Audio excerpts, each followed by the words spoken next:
Hey everyone, welcome back to the channel.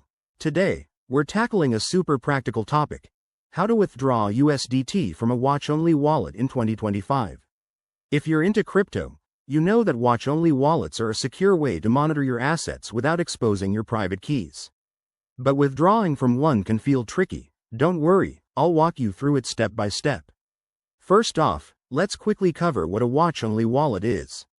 It's basically a wallet that lets you view your balances and transactions, but you can't send funds directly from it because it doesn't have your private keys. This is great for security, especially in 2025 when crypto hacks are more sophisticated than ever. To get started, you'll need access to your full wallet that holds the private keys, maybe on another device or app.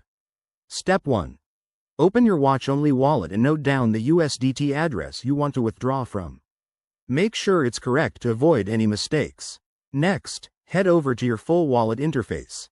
In 2025, most platforms like MetaMask or hardware wallets have seamless integrations, so look for an import or connect option. Import the watch-only address by entering the public key or using a QR code if available. Once connected, initiate the withdrawal. Go to the send function, select USDT as the asset, enter the amount you want to withdraw, and specify the destination address.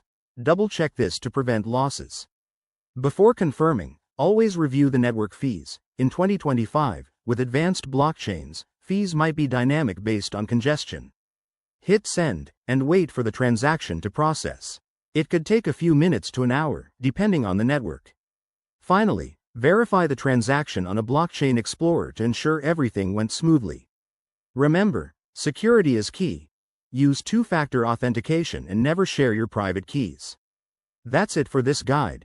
By now, you should be all set to handle your USDT withdrawals like a pro.